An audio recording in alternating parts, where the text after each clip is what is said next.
السلام علیکم ورحمۃ اللہ وبرکاتہ۔ آج ہم سورہ توبہ کی آیت نمبر 81 سے شروع کریں گے انشاءاللہ۔ اعوذ باللہ من الشیطان الرجیم، بسم اللہ الرحمن الرحیم۔ فرح المخلفون بمقعدهم خلاف رسول اللہ وکرہوا ان یجاہدوا باموالہم وانفسہم۔ فرح خوش ہوئے، مخلفون پیچھے رہنے والے، بمقعدہم اپنے بیٹھے رہنے کی وجہ سے رسول اللہ صلی اللہ علیہ وسلم کے پیچھے، وَكَرِهُوا اور انہوں نے برا سمجھا، ان یجاہدوا باموالہم وانفسہم فی سبیل اللہ، کہ وہ جہاد کریں اللہ تعالیٰ کی راہ میں اپنے مال خرچ کر کے اور اپنی جانوں کے ساتھ۔ وَقَالُوا لَا تَنفِرُوا فِي الْحَرِّ اور انہوں نے کہا کہ نہ نکلو تم گرمی میں۔ قُلْ نَارُ جَهَنَّمَ أَشَدُّ حَرًّا لَوْ كَانُوا يَفْقَهُونَ کہہ دیجئے کہ جہنم کی آگ اس سے بھی زیادہ سخت گرم ہے، لَوْ كَانُوا يَفْقَهُونَ اگر وہ سمجھتے ہوں تو۔ ان رکوعات میں مسلسل منافقین کی خرابیاں اور پھر ان کے صدقات و خیرات قبول نہ ہونے کی وجوہات اور ان کا طریقہ کار ذکر کیا جا رہا ہے کہ یعنی یہ مسلمانوں کے معاشرے کی اصلاح بھی پسند نہیں کرتے، اللہ اور اس کے رسول پر ایمان بھی نہیں لاتے، ان کی نمازیں بھی درست نہیں ہیں، ان کے صدقات و خیرات بھی درست نہیں ہیں، یعنی دل کی خوشی سے یہ نہیں کرتے اور مجبوری کی وجہ سے کرتے ہیں، یہ سب کچھ ذکر کیا جا رہا ہے۔ پچھلی آیات میں بھی اللہ تعالیٰ نے ان کی ان بری عادات کا بدلہ یہ بتایا کہ فَعَاقَبَهُمْ نِفَاقًا فِي قُلُوبِهِمْ کہ اپنی ان بری عادات کی وجہ سے، یعنی ظاہر میں کچھ ہیں باطن میں کچھ ہیں، اس وجہ سے اللہ تعالیٰ نے ان کے دلوں میں منافقت کا بیج رکھ دیا ہے اور یہ اندر سے منافق ہو گئے ہیں اور ان کے اعمال سے بھی نفاق ظاہر ہو رہا ہے۔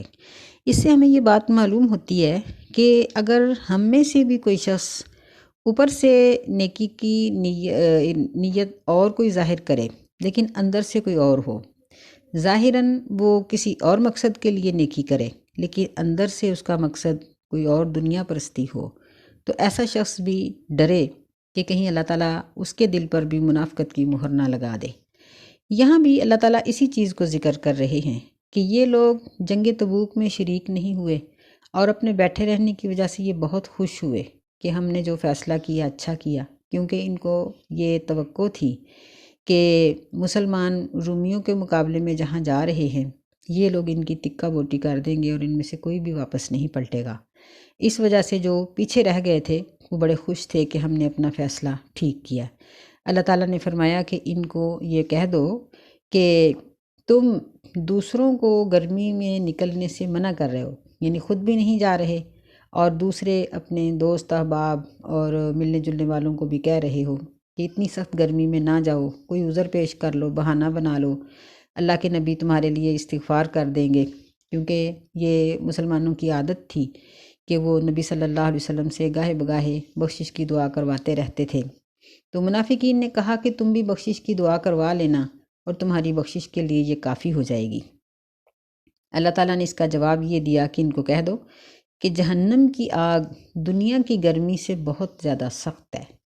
یعنی گرمی چاہے کتنی بھی ہو، دنیا کی آگ سے بھی گرمی کم ہوتی ہے، لیکن جہنم کی آگ دنیا کے آگ سے بھی 70 گنا زیادہ گرم ہے۔ لَوْ كَانُوا يَفْقَهُونَ یعنی اگر ان کو اپنے انجام کی سمجھ ہو تو پھر ان کی حالت کیا ہو؟ فَلْيَضْحَكُوا قَلِيلًا وَلْيَبْكُوا كَثِيرًا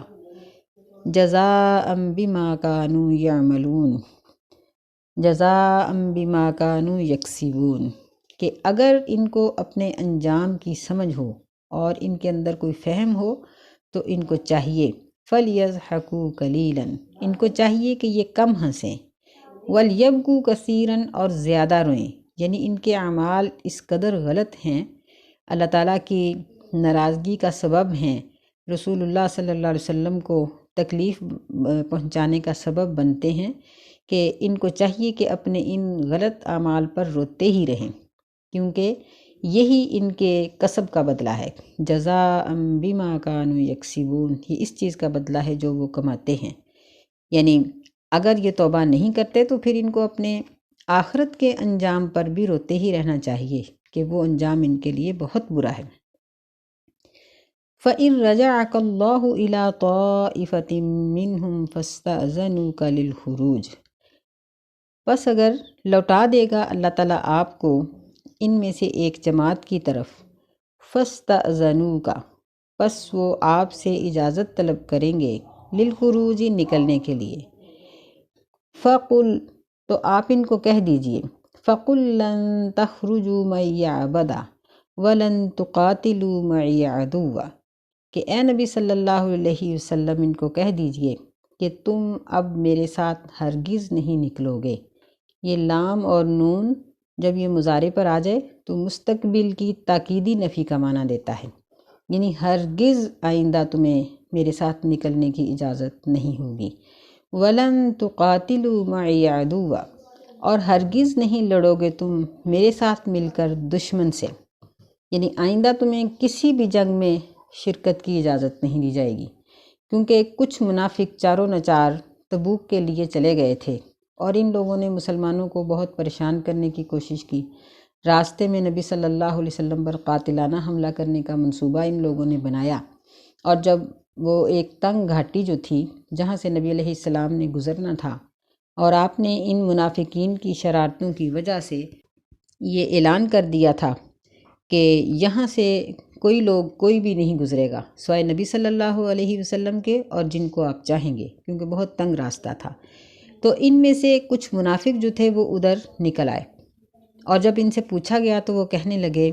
کہ یعنی کچھ نے کہا کہ ہم نے آپ کا اعلان نہیں سنا، اور کچھ نے دیگر بہانے بنائے۔ مقصد ان کا یہ تھا کہ جب اس راستے کی عین تنگی پر نبی صلی اللہ علیہ وسلم پہنچیں گے تو یہ لوگ اوپر سے نعوذ باللہ پتھر گرا دیں گے اور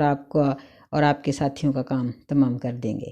اللہ تعالیٰ نے آپ کو پہلے ہی باخبر کر دیا، اور نبی علیہ الصلاۃ والسلام وہاں سے گزرے ہی نہیں، اور جب ان لوگوں سے پوچھا گیا تو انہوں نے عذر بہانے بنا دیے۔ تو ایسے لوگوں کی وجہ سے اللہ تعالیٰ نے آئندہ ان منافقین کا نبی علیہ السلام کے ساتھ نکلنا ہی منع کر دیا۔ ان میں سے کچھ ایسے پکے منافق تھے کہ جن کے نام تک جبریل علیہ السلام نے بتا دیے تھے، اور آپ نے بھی اپنے ایک صحابی کو یہ نام بتا دیے تھے، اسی وجہ سے ان کو رازدان نبی کہا جاتا تھا کہ یہ نبی صلی اللہ علیہ وسلم کے رازدان ہیں۔ تو فرمایا کہ آئندہ تم لوگوں کو نکلنے کی اجازت نہیں ہوگی۔ انکم رضیتم بالقعود اول مرۃ فاقعدوا مع الخالفین، بے شک تم نے پسند کیا بالقعود، بیٹھے رہنے کو پہلی مرتبہ بھی، بس اب تم بیٹھے رہو پیچھے رہنے والوں کے ساتھ۔ یہ پیچھے رہنے والے کون تھے؟ یہ وہ لوگ تھے جن کی یعنی منافقت ظاہر ہو چکی تھی، یا وہ لوگ تھے جو معذور تھے یا بہت بوڑھے تھے۔ تو یعنی جنگ سے پیچھے رہنا یہ ایک قسم کی بزدلی اور نامردی کی علامت تھی، تو اس لیے فرمایا کہ یہ تمہاری ظاہری ذلت ہے کہ اب تمہیں جنگ میں جانے کی اجازت ہی نہیں دی جائے گی اور تم لوگ پیچھے رہو۔ وَلَا تُصَلِّ عَلَىٰ أَحَدٍ مِّنْهُمْ مَاتَ أَبَدًا، اور نہ نماز جنازہ پڑھیں آپ کسی ایک پر ان میں سے، ماتا جو فوت ہو جائے، ابداً کبھی بھی، وَلَا تَقُمْ عَلَىٰ قَبْرِهِ، اور نہ کھڑے ہوں آپ اس کی قبر پر دعا کے لیے۔ إِنَّهُمْ كَفَرُوا بِاللَّهِ وَرَسُولِهِ وَمَاتُوا وَهُمْ فَاسِقُونَ، بے شک انہوں نے کفر کیا ہے اللہ کے ساتھ اور اس کے رسول صلی اللہ علیہ وسلم کے ساتھ، اور وہ اس حال میں مر گئے کہ وہ فاسق تھے، نافرمان تھے۔ وَلَا تُعْجِبْكَ أَمْوَالُهُمْ وَلَا أَوْلَادُهُمْ، اور نہ اچھے لگیں آپ کو ان کے مال اور نہ ہی ان کی اولاد۔ انما یرید اللہ ان یعذبہم بہا فی الدنیا، بے شک اللہ تعالیٰ نے ارادہ فرمایا ہے یہ کہ وہ ان کو عذاب کرے گا اس کے ساتھ دنیا میں، وتزہق انفسہم وہم کافرون، اور ان کی جانیں اس حال میں نکل جائیں گی کہ وہ کفر کرنے والے ہوں گے۔ یہاں ان کے لیے ایک یہ پھر سخت حکم کو دہرایا گیا پچھلی آیات میں بھی اللہ تعالیٰ نے اس بات کو ذکر کیا تھا اور فرمایا تھا کہ استغفر لہم او لا تستغفر لہم، کہ ان کے لیے بخشش کی دعا کرو یا نہ کرو، اللہ ان کو نہیں بخشے گا۔ تو اس میں نبی علیہ السلام کو اختیار دیا گیا تھا کہ آپ بخشش کی دعا کریں یا نہ کریں۔ تو نبی صلی اللہ علیہ وسلم کی ایک تو رحم دلی تھی کہ آپ بہت رحیم تھے، دوسرا یہ تھا کہ آپ اس امید سے ان کے لیے دعا کر دیتے تھے کہ شاید اللہ ان کو معاف کر دے اور ان کی آخرت سدھر جائے۔ یہاں جب نبی صلی اللہ علیہ وسلم تبوک سے واپس پلٹے ہیں تو عبداللہ بن ابی منافق، جس نے نبی صلی اللہ علیہ وسلم کو بہت ہی تنگ کیا اور یہ منافقین کا سربراہ تھا، یہ وہی شخص تھا جو مدینے کا سربراہ بننے والا تھا، بادشاہ بننے والا تھا، اس کا تاج بھی تیار ہو چکا تھا، لیکن اس کی تاج پوشی سے پہلے ہی اللہ تعالیٰ نے نبی صلی اللہ علیہ وسلم کو مدینہ جانے کا حکم دیا، اور جب آپ مدینہ تشریف لائے تو آپ کے جو صحابہ کرام تھے انصار مدینہ، انہوں نے اس کی بجائے آپ صلی اللہ علیہ وسلم کو مدینے کا سربراہ یا بادشاہ بنا لیا۔ یہ شخص اسی وقت سے اپنے دل میں آپ کے لیے اور آپ کے ساتھیوں کے لیے کفر رکھتا تھا، لیکن بدر کی کامیابی دیکھ کر اور اپنے ماحول کو دیکھ کر اس نے اور اس کے ساتھیوں نے یہ بھانپ لیا کہ مسلمان ہوئے بغیر گزارا نہیں ہے، ورنہ یا تو مسلمان ہمیں قتل کر دیں گے یا ہمیں یہاں سے نکلنا پڑے گا۔ لہٰذا انہوں نے کلمہ پڑھ لیا اور یہ ایک باقاعدہ ایک مضبوط جماعت بن گئی، ایسی جماعت جو قیامت تک یہ چلتی رہے گی اور ان لوگوں کو اس کا نقصان اور گناہ پہنچتا رہے گا۔ اب تبوک کے بعد یعنی 9 ہجری میں 10 ہجری میں بلکہ یہ شخص فوت ہو گیا۔ نبی علیہ السلام تبوک سے واپس پلٹے تو یہ فوت ہو گیا، 10 نہیں تھی، 9 ہی ہجری تھی۔ تو اللہ تعالیٰ نے چونکہ آپ کو پچھلی آیات میں اختیار دیا تھا کہ استغفر لہم او لا تستغفر لہم، بخشش مانگو یا نہ مانگو، یعنی آپ کو منع نہیں کیا تھا، تو اسی عبداللہ بن ابی منافق کا بیٹا سیدنا عبداللہ رضی اللہ تعالیٰ عنہ، یہ بہت پکے صحابی تھے، یہ وہ یعنی ذی قدر تھے، بدری تھے، اور اتنی اچھی ان کی حالت تھی ایمان کی کہ جب ان کے باپ نے اسی عبداللہ ابی نے یہ بات کہی تھی کہ ہر جو عزت والا ہے وہ ذلیلوں کو نکال دے گا، تو مدینے پہنچ کر ان کے بیٹے عبداللہ نے اپنے باپ کا راستہ روک لیا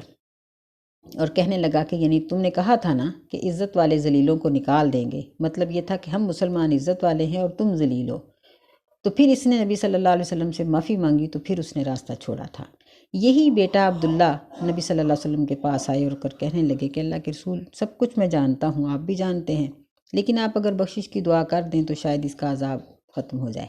نبی صلی اللہ علیہ وسلم نے اس کے لیے بخشش کی دعا کا ارادہ کیا، یعنی نماز جنازہ کا، تو سیدنا عمر رضی اللہ تعالیٰ عنہ نے روکا، تو آپ نے فرمایا کہ عمر،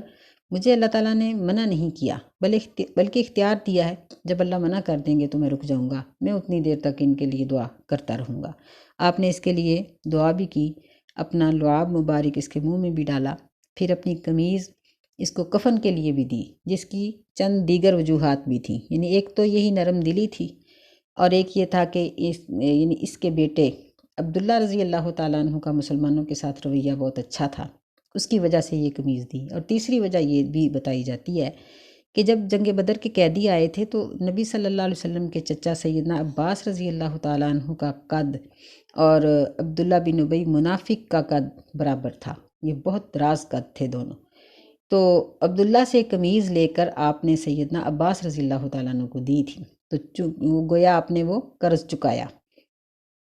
لیکن اللہ تعالیٰ نے یہ آیتیں اتار دی اور آپ کو منع کر دیا اور فرمایا کہ ولا تصلی، کہ آپ نے اب ان کے اوپر نماز جنازہ بھی نہیں پڑھنی اور نہ ہی قبر پر کھڑے ہو کر دعا کرنی ہے۔ یعنی اس آیت سے یہ معلوم ہوتا ہے کہ ہم لوگ اس پر عمل اس طریقے سے کر سکتے ہیں کہ کسی شخص کی ایسی منافقت یا کفر واضح ہو جائے،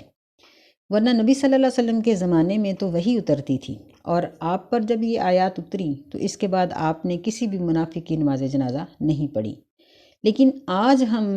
کسی کو منافق قرار دے کے اس کی نماز جنازہ سے نہیں رک سکتے، الا کہ اس میں منافقت کی واضح علامات ظاہر ہو جائیں، بلکہ کفر کی علامتیں ظاہر ہوں، یعنی وہ کوئی ایسا کفر کا کام کرتا ہو زندگی میں کہ جس کی بنا پر ہم اس کی نماز جنازہ نہیں پڑھیں گے، ورنہ یہ لوگ جو ہماری نظر میں گناہ گار ہوتے ہیں یا ان کے اندر بعض ایسی خامیاں ہوتی ہیں، مثلاً سود لیتے ہیں یا اس طرح کے اور کوئی کام کرتے ہیں، تو ایسی لوگوں کی نماز جنازہ پڑھنا اس سے نہیں رکنا چاہیے، ان کے لیے بخشش کی دعا بھی کرنی چاہیے اور نماز جنازہ بھی پڑھنی چاہیے، کیونکہ یہاں اللہ تعالیٰ نے یہ شرط عائد کی ہے کہ انہم کفروا باللہ ورسولہ، کہ بے شک انہوں نے اللہ اور اس کے رسول کے ساتھ کفر کیا ہے، اور دوسری بات یہ ذکر کی ہے کہ وَمَاتُوا وَهُمْ فَاسِقُونَ، کہ وہ حالت فسق میں بغیر توبہ کے مر گئے۔ تو اگر کوئی ایسا شخص ہو تو اس کے اوپر نماز جنازہ پڑھنے اور اس کے لیے دعا کرنے سے گریز کرنا چاہیے۔ اگلی آیت میں بھی اللہ تعالیٰ نے پھر اس بات کو دہرایا جو ہم پیچھے بھی پڑھ چکے ہیں کہ ان کے مال کی کثرت اور ان کی جوانی اور صحت، آپ اس پر تعجب نہ کریں۔ اللہ چاہتا ہے کہ یہ لوگ اپنے مال کے جمع کرنے کی سزا بھگتتے رہیں۔ کاروبار کرنا اور مال کو جمع کرنا کون سا آسان کام ہے، یعنی یہ اسی سزا میں پڑے رہیں، سردی گرمی، بغیر اپنی صحت اور آرام کی پرواہ کیے بغیر مال اکٹھا کرتے جائیں اور اپنے آپ کو پالتے جائیں، بالآخر ان کا ٹھکانہ تو جہنم ہے۔ فرمایا کہ اللہ تعالیٰ یعنی ان کی توبہ بھی قبول نہیں کرے گا، کیونکہ زندگی میں انہوں نے توبہ کی ہی نہیں۔